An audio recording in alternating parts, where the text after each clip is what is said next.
Olá, meu nome é Bruno Pompeu, sou professor de Semiótica e Consumo da Universidade de São Paulo e hoje eu vim aqui falar com vocês sobre linguagem, ação e função publicitária. E eu quero começar agradecendo ao apoio da CMY, onde eu estou aqui agora gravando esse vídeo para vocês, e também o apoio do MBA Moda da USP, onde eu sou professor, da Casa Sêmio, empresa de que eu sou um dos sócios, do GESC 3, nosso grupo de estudos semióticos em comunicação, cultura e consumo, e da BP2, a Associação Brasileira de Pesquisadores em Publicidade. E eu quero começar a minha fala citando o compositor Hermínio Belo de Carvalho, que escrevendo uma música sobre a escola de samba Mangueira, aliás, como diz Caetano Veloso, onde o rio é mais baiano, disse Hermínio sobre essa escola de samba: para se entender, tem que se achar, que a vida não é só isso que se vê, é um pouco mais, que os olhos não conseguem perceber, e as mãos não ousam tocar, e os pés recusam pisar. Eu me atento aos 3 últimos versos que vão servir para eu organizar a minha fala aqui hoje. Que os olhos não conseguem perceber. Isso é a primeira parte, sobre linguagem publicitária. E as mãos não ousam tocar. Daí vem a segunda parte, sobre ação publicitária. E os pés recusam pisar. A parte final, sobre a função publicitária. E para começar, então, falando de linguagem publicitária, eu queria citar primeiro Dorival Caymmi, compositor baiano e, mais do que baiano, um dos inventores da Bahia, pode-se dizer assim, que deixou registrado em um disco dos anos 70 a sua memória dos antigos vendedores de rua, homens e mulheres que andavam pelas ruas da cidade da Bahia vendendo pipoca, que na época se chamava Flor da Noite, sorvete, mungunzá, etc. E Caymmi diz, com essas palavras, bonito, né? Os pregões, a minha música vem daí. Os pregões, para quem não sabe, são a primeira manifestação publicitária da história. Totalmente baseados na oralidade, eles representam o primeiro esforço de natureza linguística direcionado à venda de um produto. Então, quando Caymmi afirma que a sua música vem daí, desse imaginário ancestral romântico, desse falar cantado, ele mostra pra gente o poder que a publicidade tem de povoar nossa mente de imagens bonitas, de construir referências estéticas e comportamentais, de inspirar certos hábitos e assim por diante. Ou seja, a publicidade é parte importante da cultura de um povo. E no caso do povo nordestino, de uma forma bastante especial. Quase 10 anos atrás, ou até mais do que isso, eu tive a nobre oportunidade de passar alguns dias em algumas cidades do Nordeste, entre Rio Grande do Norte, Bahia e Pernambuco, pesquisando sobre consumo e criatividade. E eu pude ver, com um vigor raro, o quanto o nordestino tem a publicidade na alma. São muitas as manifestações que mostram o quanto a população do Nordeste é potente em fazer o que a publicidade faz, estabelecer vínculos de sentido e afeto com o outro, sobretudo quando essa relação envolve a mediação do consumo. Eu estou falando de manifestações populares, como o Picolation, que fez de si próprio um astro das praias de Taparica justamente pelo seu jeito especial de oferecer os seus produtos. Mas eu falo também, por exemplo, de Duda Mendonça, publicitário baiano já falecido, que ficou mais conhecido pelo seu trabalho em campanhas políticas, mas que deveria também ser lembrado por ter composto uma música gravada pela Maria Bethânia.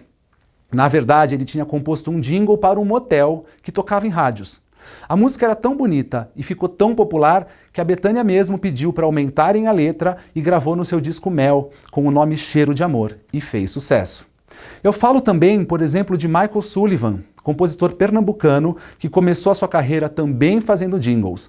Um deles, de fim de ano, para uma emissora de rádio, fez tanto sucesso que os ouvintes de outras rádios começaram a pedir essa música pelo telefone, imaginem. Resultado, o Tim Maia gravou e até hoje é um dos grandes sucessos do artista, se chama Leva, a música.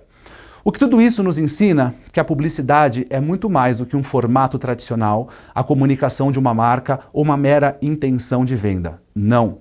A publicidade é aquela mensagem que se dirige ao público para falar de qualquer coisa, mas o toma como consumidor. Apela às suas carências, o aborda de forma astuta, promete tudo. A publicidade tem natureza de linguagem, daí a sua capacidade de estar em qualquer meio, qualquer suporte, qualquer espaço ou ocasião. A publicidade, enfim, é uma linguagem. Vamos então para a nossa segunda parte, a da ação publicitária. Porque quando a gente entende que a publicidade é linguagem, como eu já falei, a gente entende também que ela é mais poderosa do que parece. Toda linguagem é um mecanismo de ação direta na mente humana.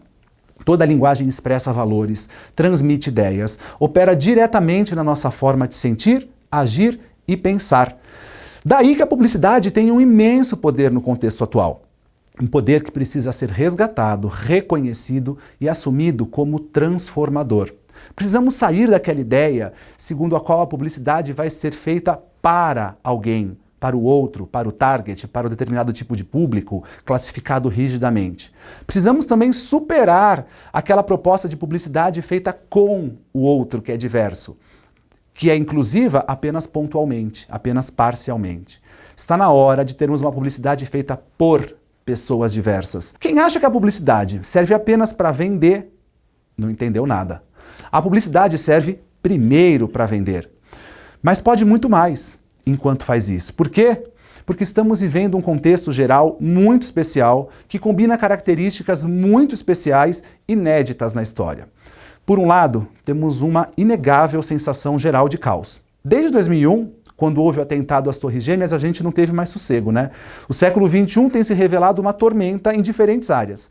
Conflitos de naturezas diversas, guerras acontecendo o tempo todo, modelos políticos sendo demolidos mundo afora, o meio ambiente dando claros sinais de esgotamento. Olha o clima da gente, do planeta, como está. Crises econômicas gravíssimas, forte desemprego, fome, fraudes, golpes, roubos. O digital, que nos assusta tanto quanto nos fascina. Por outro lado, nunca tivemos tanto apelo ao consumo, tantas marcas, tantas empresas, tanto comércio, tantos produtos, tantos serviços. Ou seja, quando a gente tem um contexto em que instituições tradicionais se mostram ineficientes diante do caos, governos, religiões, sistemas, e instituições ligadas ao consumo se mostram tão poderosas, o resultado é um só. A responsabilidade pela mediação social, a responsabilidade pelo desenvolvimento das sociedades, a responsabilidade pelo bem-estar da população recai sobre as marcas e as empresas. E isso faz da publicidade a grande protagonista comunicacional do nosso tempo. Esta é a nova função da publicidade. Propor uma visão de mundo menos excludente ou elitista, ampliar as noções de padrão estético, incluindo outras formas e entendimentos do que é ser belo, definir novos padrões de comportamento, novas formas de se relacionar, novos modos de vida. Rever o sentido que se deve atribuir a um frasco de shampoo, uma lata de cerveja, um pacote de biscoito. Enfim, gente, eu acho que já está claro onde eu quero chegar, né? E quero, de uma vez só, exaltar a publicidade como linguagem, como atividade, como modalidade comunicacional e, ao mesmo tempo, destacar a responsabilidade que está envolvida nisso tudo hoje em dia. Ou seja, o momento é nosso.